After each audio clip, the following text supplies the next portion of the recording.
네, 제가 이제 발표하려는 거는 연구실에 이제 인프라를 좀 구축하는데 제 아이디어를 한번 여러분들에게 소개를 드리고 또 한번 의견도 오늘 받아보고 싶어서 좀 발표를 하게 되었습니다. 네, 문제를 이제 먼저 제기를 하고 이제 달성할 수 있는 이제 챌린지, 그 다음에 필요한 이제 지식에 대해서 간단하게 소개를 하고 제가 좀 간단하게 짜본 이게 아키텍처 소개하면서 이제 이 아키텍처 짰을 때 이점을 하고 그 다음에 이제 좀 다 같이 이제 질문과 논의를 한번 해보고 싶습니다. 네, 이번에 이제 제가 카카오 클라우드를 할당하면서, 전체 이제 서버 스케일을 한번 봤는데요. 지금 저희 연구실 보유 서버가 총 24개입니다. 그리고 GPU 자원이 총 22개고요. 각각 우분투 버전, 엔비디아 드라이버 버전, 쿠다 버전, 램도 다르고, 그 다음에 하드웨어, 이제 저장용량도 전부 다릅니다. 지금 현재 연구 분야, 프로젝트 분야가 정말 다양한 상황인데, 이제 분산 아키텍처, 시계열 분석, 그래프 분석, 연합학습, 웹 개발 등이 있습니다.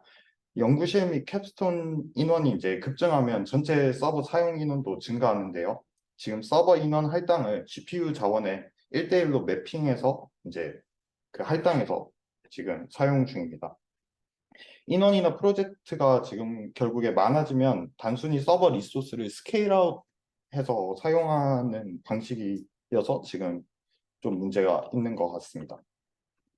그리고 이제 자원 관리에 좀 비효율적인 이제 자원 이제 관리인데요. 서버 자체 자원에 대한 이제 동적인 고려 없이 GPU 자원 개수만 고려해서 지금 유저를 생성하고 할당하는 게 대부분입니다. 그리고 서버 하나가 장기간 개개인의 컴퓨팅 자원이 지금 되는 상황인 것 같은데요. 이러다 보니 코드 관리의 기간이 길어지게 되고 프로세스 관리가 안 됩니다. 이 뜻은 이제 도커 같은 경우에 컨테이너로 띄워놓고 이제 작업을 하지 않더라도 장기간 동작하게 내버려 두는 상황이 이제 연출됩니다. 우분투 OS에 이제 사용자가 직접 접근을 할 수가 있는데 이에 대한 문제는 충분한 리눅스 지식이 없을 때 다른 유저에게 피해를 줄 수 있다는 이제 문제가 있습니다. 또한 모두가 이제 24시간 7일 내내 연속으로 프로그램을 학습하거나 이제 작동시키지 않는데 이럴 경우에 서버별로 시간에 따라 잉여 리소스가 남는 경우가 존재하는 것 같습니다. 그럼 다 사용자 계정으로 접근하죠? 네. 네, 근데 그 사용자 계정에 그 수도 권한이 이렇게 있는 걸로 알고 있어요.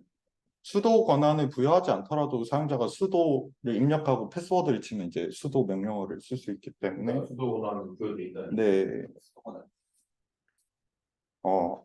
그 다음에 이제 연구실에서 이제 어쩌다 보니까 모두의 기본 소양이 된 이제 도커의 문제가 있는데요. 지금 딥러닝 리소스 이제 엔비디아 드라이버, 쿠다, CUDNN, 그다음에 뭐 파이토치, 텐서플로우들이 이제 들어가 있는 이제 이미지들을 봤을 때 자체가 크다 보니까 기본 베이스로 사용하는 이미지가 최소 5기가가 정말 작은 거고요. 이제 10기가 사이가 이제 기본적인 것 같습니다. 근데 연구실 예전에 제가 사용하던 거를 봤는데 사용의 편의성을 위해 데이터 및 모델을 이미지에 그대로 저장하는 방식을 사용하시는 분들도 있더라고요. 이럴 경우에 기간이 길어질수록 이미지의 용량이 계속해서 커지게 됩니다. 그리고 그렇게 되면은 이제 사실 컨테이너라는 개념이 가볍게 가상 환경을 구성할 수 있다는 것에 장점이 있는데 그런 장점이 희석이 됩니다. 또한 이제 이미지의 버전 관리가 실질적으로 되지 않는데요. 베이스 이미지 필요 없이 이제 매번 다른 이미지를 다운받고 구성을 하고 이제 저장할 때도 이제 뭐 즉석으로 이름을 만들고 태그를 붙여서 저장을 하고 있습니다. 이럴 경우에 이제 도커 이제 컨테이너 자체가 이제 레이어를 통해서 용량 관리를 해서 이제 뭐 중간에 버전이 다르면 그 전 버전까지는 이제 용량 이제 똑같은 버전을 사용하기 때문에 이제 용량 관리에 장점이 있는데 지금 그런 장점이 좀 희석되고 있는 것 같습니다. 또한 이제 도커 옵션에 대한 이제 이해가 그 직접 명령을 내리려면 좀 필요함에도 이제 그냥 사용하는 경우가 몇 번씩 보이는 것 같습니다. 예를 들어서 이제 볼륨 마운트를 없이 사용하면은 계속 컨테이너에만 누적이 되니까요. 그리고 그 한번 또 이제 생각을 해봤는데 이제 점점 새로 오시는 분들도 많아지고 이제 진입 장벽이 높아지고 있는 것 같습니다. 지금 로고가 멋있네. 또 오늘 바로 복사해서 네, 그래서 이제 신입이 이제 그 빅베이스에 이제 처음 들어왔을 때 크게 뭐 지금 세 가지 파트로 나눠지는데요. 디스트리뷰트 파이프라인과 이제 러닝 아키텍처, 데이터 드리븐 AI입니다. 이, 이 중에서 이제 데이터 드리븐 AI가 지금 점점 인원이 많아지는 것 같은데요. 그래서 이제 데이터 드리븐 AI의 학생을 가정하고 지금 한번 문제 상황을 들어봤습니다. 이 데이터 드리븐 AI에 관심 있는 학생의 대부분은 이제 콜앱과 주피터 등에서 이제 스크립트 기반의 IDE에 익숙한 학생이고요. 논문 등을 읽고 백그라운드를 습득한 상태에서 이제 딥러닝 모델 개발 등에 대해서 이제 실험 계획을 수립을 하고 이제 막 임플리멘테이션을 해야 하는데 예를 들어서 모델 구조 및 학습 데이터 크기가 뭐 몇십 기가라든지 그런 이슈가 되면은 이제 연구실 서버의 GPU를 사용할 수밖에 없죠. 근데 그렇게 할 경우에 이제 이 분이 학습을 할 수 있는 방법은 두 가지입니다. 하나는 이제 서버 할당을 이제 받은 상태에서 SSH에 접속을 하고 도커 사용법을 배우고 GPU 이제 세팅법을 배워야 하고 연구실 이제 긴 랩에서 코드 뭐 어떻게 관리하는지도 알아야 하고 서버 내 주의사항 등을 모두 배우고 이 실험을 시작해야 합니다. 그거는 사실과는 좀 다른데, 사실과 다르다기보다는 내가 알고 있는 가이드가 있는 거는 좀 다른데, 그렇기 때문에 서버 어드민이 주피터 환경까지 제공하고 있거든요. 그래서 처음 사용하는 학생은 주피터를 쓸 수 있으면 되겠는데요. 도커가 GPU에 눌려서 주피터까지 세팅이 된 상태로 설정이 돼요. 긴 랩이야 뭐 GitHub 쓰듯이 써야 되는 거고. 그래서 그렇기는 해요.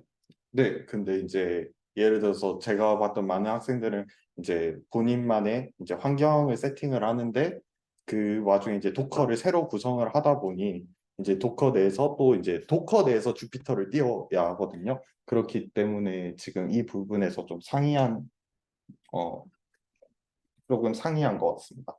네, 어쨌든 그렇게 해서 각종 이슈를 좀 거치면서 좀 실제 연구와 거리가 있는 부분 공부에 조금 학습 리소스를 사용하는 것 같습니다. 또한 이제 두 번째는 이제 장재석 학생처럼 콜앱 유료 결제를 해서 이제 실험을 진행하는 방식을 활용할 수 있습니다. 네, 그래서 좀 정리한 바로 이런 거 같은 데는 쉽게 보여. 네, 정리하자면 이제 유료 결제라고 쓰고 있어요? 작년에 그 이제 콤비동아가 휴통 때문에 또 있어가지고 원래 결제했다가 이어졌습니다. 네,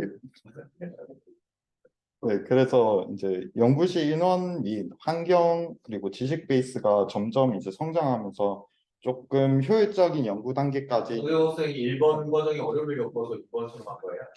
둘 다 하고 있었어요. 근데 1번처럼 했어요. 아, 그 유비가 고등학생입니다. 아, 1번처럼 했어요. 이렇게 SSH 접속해서. 네, 그렇게 했던 것 같습니다. 주의사항을 배우진 않았지만 그냥 접속해서 도커로 주피터를 좀 컨테이너 안에서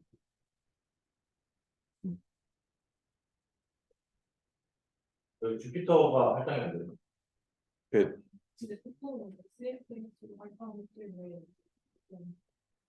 그리고 잘할 줄 알고 그래서 어떻게 하시는 다 그래서 목사에는 원래 우리 원칙은 뭐 잘하는 학생이면 하면 되죠. 전교학생 같이. 잘 못해서 이번과 같이 하는 전교학생 같은 경우는 둘다 해버려요. 근데 프레임이 좋아가지고 계속 못하는 게 있어. 속도가 잘 나오기도 하고 그런 것도 있긴 합니다. 그래서 원래는 베이스는 어쨌든 주피터를 할당해 준다라고 가정하고 논의를 해도 될 거거든. 잘하는 학생은 물론 쓸 수 있지. 좋겠어도 되겠지. 이게 원칙은 그리고 수도 권한을 주면 안 돼요.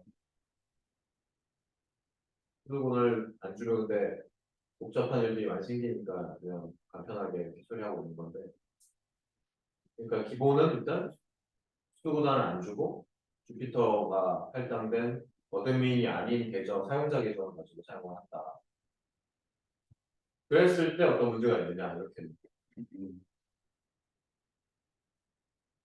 네, 우선 다음으로 넘어가겠습니다. 네, 그 다음에는 이제 좀 제가 프로젝트를 할 때 좀 자주 조금 느꼈던 건데요. 좀 멀티 컨테이너 이제 예를 들어서 프로젝트 같은 경우에는 프로젝트나 규모가 큰 연구를 수행할 때는 이제 여러 파트나 부분으로 나눠서 구성할 때가 많습니다.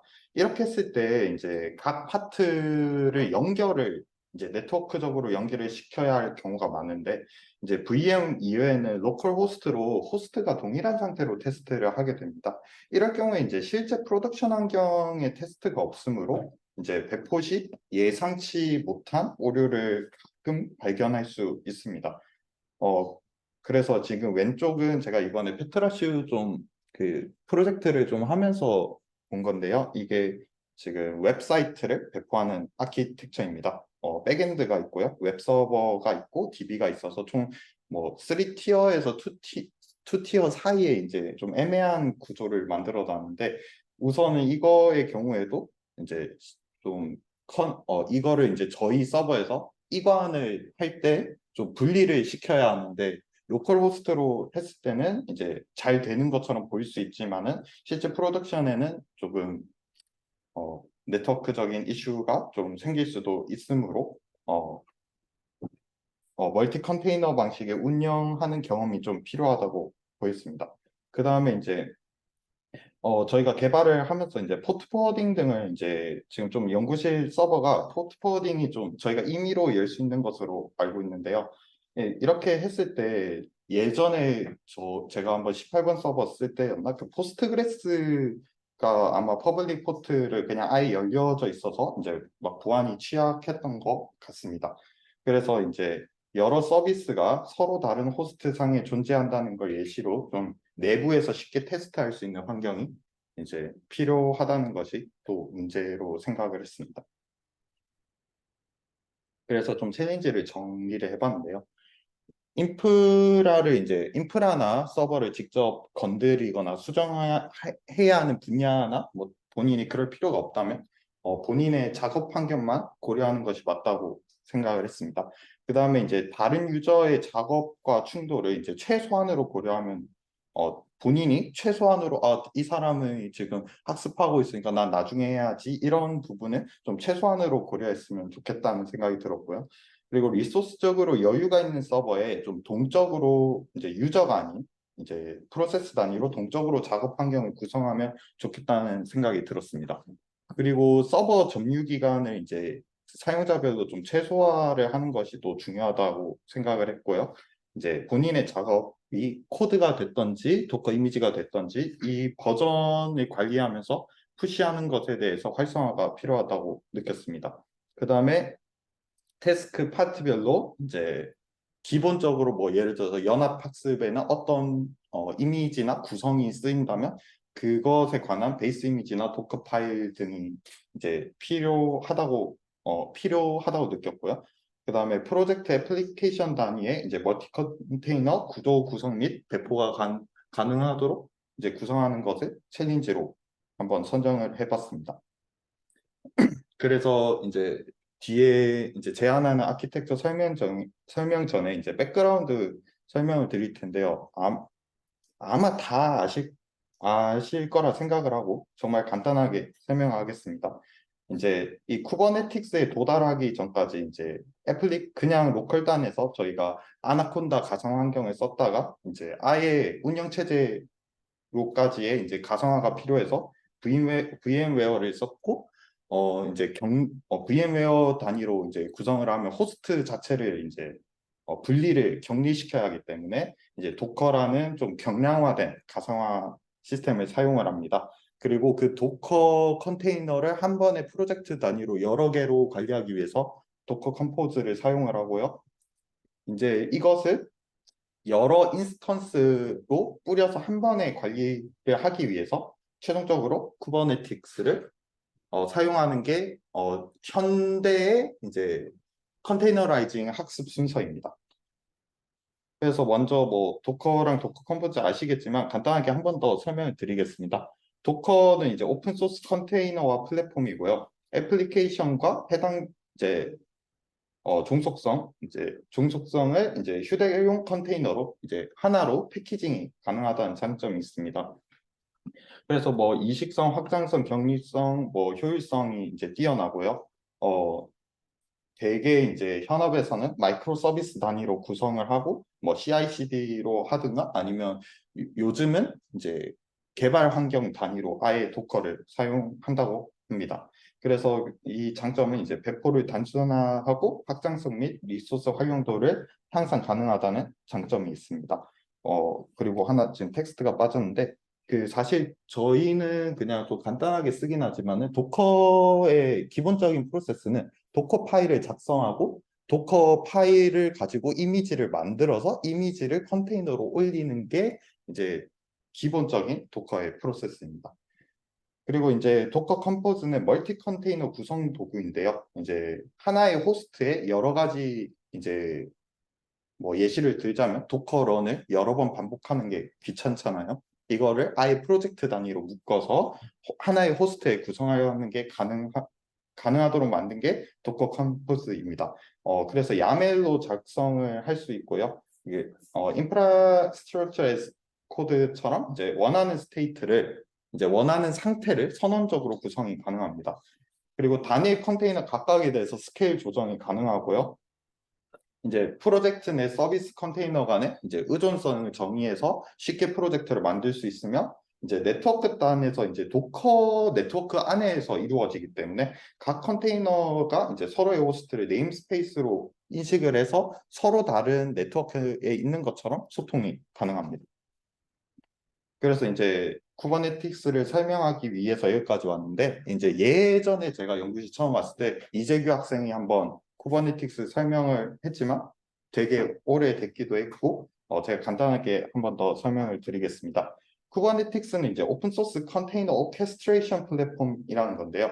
간단하게 컨테이너를 여러 인스턴스 상에서 이제 조율을 한다는 것으로 간단하게 이해를 하는 게 좋을 것 같습니다. 그래서 컨테이너로 구성된 애플리케이션의 이제 배포, 스케일 컨트롤이랑 이제 서비스 노출, 그 다음에 이제 서비스가 다운됐을 때 셀프 리커버리 등이 이제 하도록 하는 것을 클러스터 단에서 자동화해서 이제 인프라 관리자의 업무를 이제 간소화시키는 게 주 목적입니다. 그래서 뭐 여기 마스터 노드고 파드고 뭐 사실 여러 가지가 있는데 이제 핵심은 이제 인프라 구조의 복잡성을 추상화함으로써 개발자가 앱 구성, 배포, 확장에만 집중이 가능하다는 게 장점입니다. 그래서 좀 그래도 이제 워크플로우 정도는 알아야 할 것 같아서 이제 심플하게 좀 설명을 드리자면 저희 일반적으로 분산 아키텍처를 구성을 할 때 마스터 노드와 워커 노드가 있습니다. 그래서 동일하게 쿠버네티스 클러스터에도 마스터 노드가 존재를 하는데요.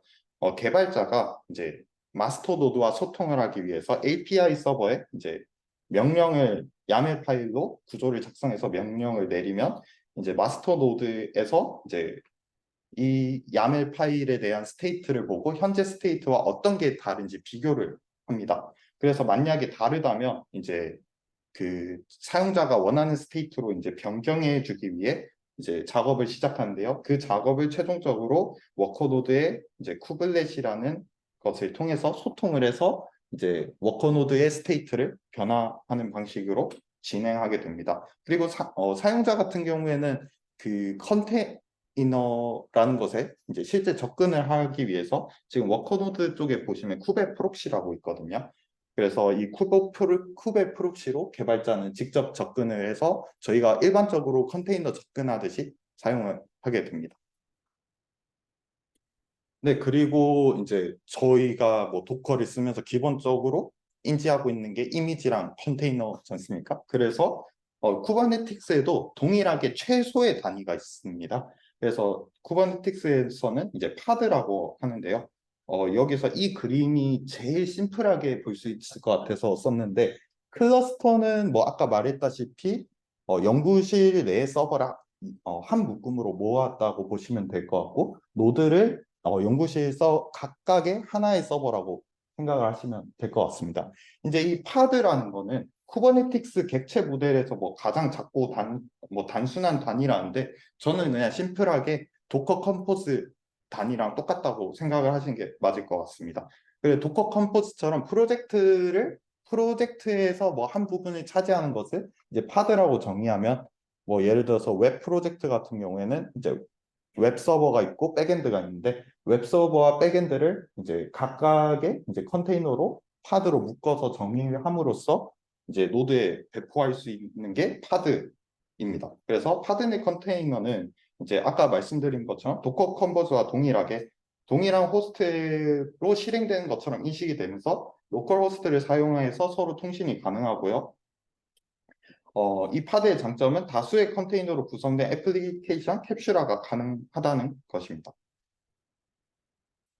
그리고 이 K8s를 사용할 때 이제 야멜이라는 걸로 정의를 하는데요. 이게 되게 막 새로 배워야 할 것 같고 뭐 코드를 작성하는 그런 느낌이 아니고 이제 IAC라고 인프라스트럭처를 이제 코드로 정의를 하는 건데 간단하게 그냥 설명서를 쓰는 겁니다. 도커 파일을 써보신 분은 뭐 대충은 어떻게 이제 쓸지 감이 오실 거예요.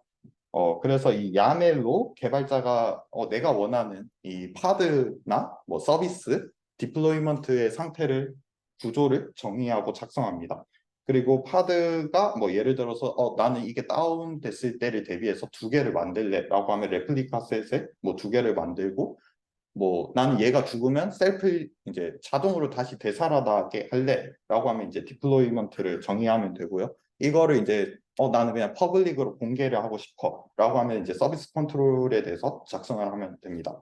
그리고 이 배포되는 리소스에 뭐 예를 들어 파드 A를 배포할 때 나는 이 파드 A는 오브젝트 디텍션에 속해, 딥러닝에 속해라고 하면 그거에 대한 라벨을 전부 명시가 가능합니다. 그래서 조금 뭐 지금까지 말을 했을 땐 좀 너무 그 설명만 드린 것 같아서 제가 오늘 심플하게 테스트만 좀 하고 왔는데 아까 그 워크플로우를 따라서 한번 제가 실행을 해봤습니다. 첫 번째는 이제 제가 야멜로 작성한 거에 대해서 그 카카오의 이제 쿠버네티크스 서비스에 한번 어플라이를 시켜봤고요. 이렇게 했을 때 이제 제가 세 개의 파드가 배포되도록 했는데 라벨이 이제 뭐 이거는 프로덕션이고 마이 앱이 있다라는 거가 이제 붙도록 만들었습니다. 그리고 이거를 펼쳤을 때 이제 좀 더 깊게 봤을 때 이 파드가 총 이제 동일한 파드지만 이제 제가 레플리카 셋을 총 3개를 만들었거든요. 그래서 이 파드들은 이제 사실상 어디 배포되는지 모르지만은 이쪽 노드에 이제 어떤 방식인지 모르지만 이쪽 노드에 배포가 되게 되었다라고 명시가 됩니다. 그래서 저희 도커 EXEC IT나 어태치처럼 실제 컨테이너로 접근도 할 수 있고 뭐 굳이 이렇게 안 해도 그 VS 코드 익스텐션으로 접근이 가능합니다.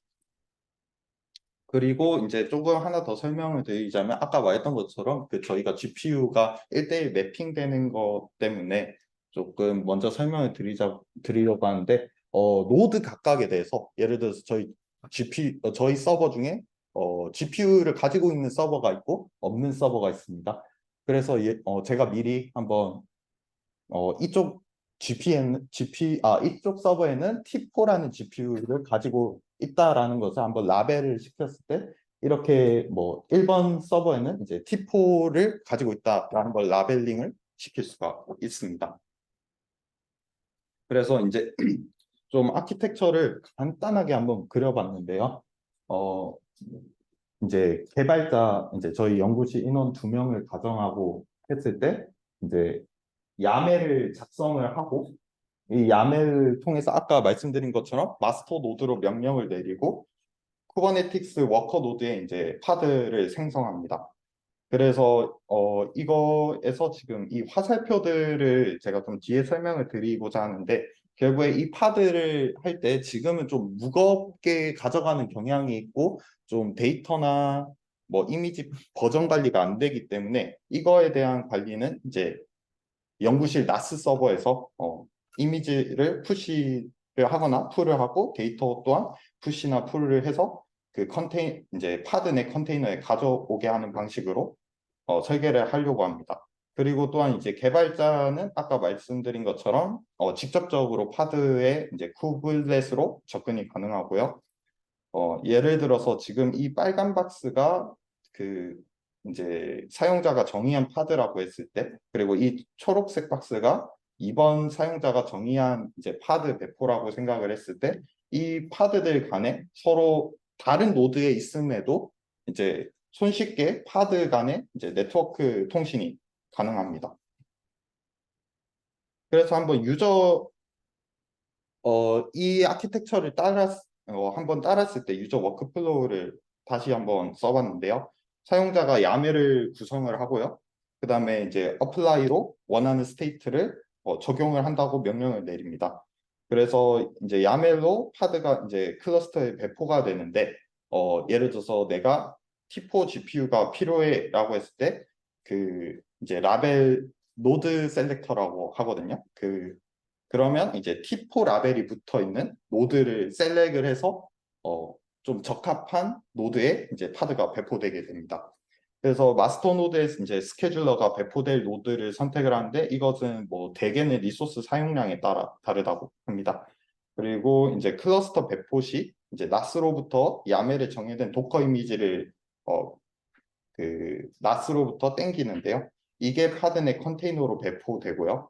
네 번째로 이제 컨테이너가 올라가면서 그때 나스로부터 데이터를 이제 가져오는 방식을 채택하려고 합니다. 그래서 다섯 번째로 클러스터가 이제 클러스터의 파드가 배포 완료되면 이제 작업을 하면 되는데 이때 아까 말씀드린 것처럼 SSH로 유저로 이제 호스트로 접근을 하고 다시 도커 컨테이너로 접근하는 형태가 아니고 곧바로 파드 내 컨테이너로 이제 접근할 수 있는 형태가 가능합니다. 그래서 이제 파드의 작업이 일시적이든 이제 완전이든 완료가 된다면 업데이트할 데이터를 나스로 전송을 하고요. 파드에 있는 컨테이너를 이미지화 시켜서 버전 및 태그를 이제 명시하게 하고 이제 나스의 도커 레지스트리로 푸시하는 작업을 하려고 합니다. 그리고 일시적 작업 이제 예를 들어서 뭐 그냥 일주일, 이주일 그냥 작업 안 하고 컨테이너가 파드가 떠 있는 형태다라고 했을 때 이제 레플리카스는 0이라고 이제 이런 명령을 그 옵션을 줬을 때 서버레스와 유사하게 이제 펜딩이 이제 해당 파드가 펜딩이 가능합니다. 그래서 리소스적으로 영향을 최대한 줄일 수 있습니다. 그러면 이것을 위해서 인프라 관리하는 사람은 어떻게 세팅을 해야 하나? 고려를 했을 때 첫 번째 클러스터 이제 먼저 구성을 해야겠죠. 두 번째 이제 워커 노드의 환경을 모두 조사를 합니다. 뭐 CPU, 램, GPU, 엔비디아 드라이버, 쿠다, 저장 용량 등을 이제 조사를 해서 모두 노드에 라벨링을 시킵니다. 그리고 시놀로지에 이제 사실 지금은 교수님이 그냥 그냥 외부 접근으로 허용을 해놨지만 관리자로 접근을 했을 때 나스 시놀로지상 이제 도커 레지스트리로 변환할 수 있는 익스텐션이 있다고 합니다. 네, 그래서 그 나스 상에서 지금 도커 이미지가 제가 잠깐 봤을 때는 그냥 파일 단위로 저장되는 것으로 알고 있는데 그거를 레지스트리 저희 도커 허브처럼 프라이빗 레지스트리로 좀 바꿔서 사용을 할 수 있고요. 그리고 네 번째는 이제 GPU 환경 이슈 체크를 전부 해서 뭐 미리 그거에 맞는 이미지를 만든다든가 이제 뭐 엔비디아 드라이버라든지 그런 문제를 다 체크해서 대응하는 것이 필요합니다. 다섯 번째로 각 파트별로 이제 꼭 필요한 것에 대해서 이제 베이스 이미지나 베이스 도커 파일을 만들어서 이제 먼저 나스에 올려놓습니다. 그래서 데이터와 라이브러리 모듈 등을 이제 아까 그 나스에서 좀 땡겨오는 방식으로 만든다고 했는데요. 이거를 좀 도커로 이제 컨테이너가 파드로 올라갔을 때 자동으로 되도록 미리 좀 잘 도커 파일로 작성을 하는 게 중요할 것 같습니다. 그리고 6번은 이제 아까 마지막으로 말씀드린 것처럼 그 좀 일시적으로 사용하지 않는 경우에 이제 그 펜딩이 되지 않거나 이제 뭐 따로 라벨이 되지 않고 그냥 그냥 가만히 있는 그 파드의 경우 이제 마스터 노드에서 자동적으로 중지를 시키고 이미지 자체를 좀 삭제하도록 좀 엄격하게 자동화 구성하는 것이 필요할 것 같습니다.